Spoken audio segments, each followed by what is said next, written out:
When was the last time you pre-ordered a game and you got it on launch day and it didn't quite work as expected? Welcome to Busy Dad Gaming, the place for busy dads for all things Xbox. There are a lot of cool games coming out in 2023, but let's take a look at why you should actually wait to pick them up. So here's a brief history lesson. What do all of these games have in common? So let's take a look at Cyberpunk 2077, Saints Row, Halo, and let's be honest, anything after Reach, you could pretty much pick one. Call of Duty, again, pick any one of them in recent memory. Battlefield 2042. More recently, you have Callisto Protocol and Marvel's Midnight Suns. If you said that all of these games launched in amazing states, well, you'd be wrong. The thing that they all have in common is they all launched broken in some way. Now, depending on which game we actually look at, will determine whether or not it is still broken today, or if it's something that actually got patched, months or potentially even years later. That's why I actually stopped pre-ordering games. They were launching broken, key missing features, or in some cases, they just launched and were just not playable, and I'm looking at Battlefield 2042 when I say that. Ultimately, I stopped pre-ordering a lot of these games because they didn't work when they launched. Now, if we were to actually take a step back and take a look at what are some of the pre-order benefits that you get with a lot of these games, they're usually cosmetic in nature.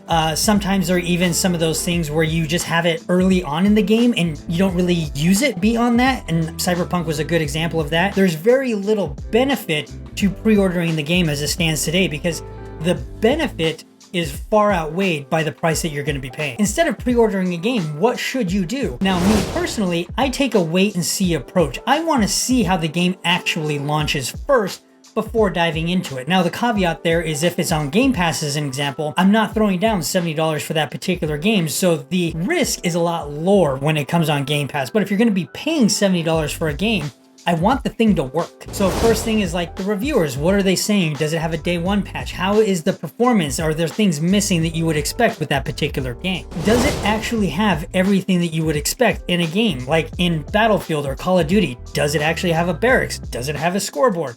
Super basic things that you would expect a game to have, does it have? Are there a lot of technical issues with the game? One of the primary things that I looked at when looking at like Callisto Protocol, the performance on PC was terrible. And then they ended up doing 2 different patch updates on day 1 to try to fix that, which I hear PC performance is a lot better now. I'm still waiting to see and judge that by myself. Right now, I want to see, is the game actually performing or is it just horrifically broken? Like I mentioned, game prices are increasing across the board. So if you're looking at $70, you may end up having someone that can only buy a few games per year, and you want to make sure that you're getting the most for that money. If you go and you pre-order a game for $70 and then you get it and that game is just broken, that is not a good feeling to have. Nobody wants that. So the games you do choose to spend your money on need to work. They need to deliver what was promised. And today, as it stands right now, I don't feel a majority of games actually do that. For me, it's not actually worth it to drop $70 on a game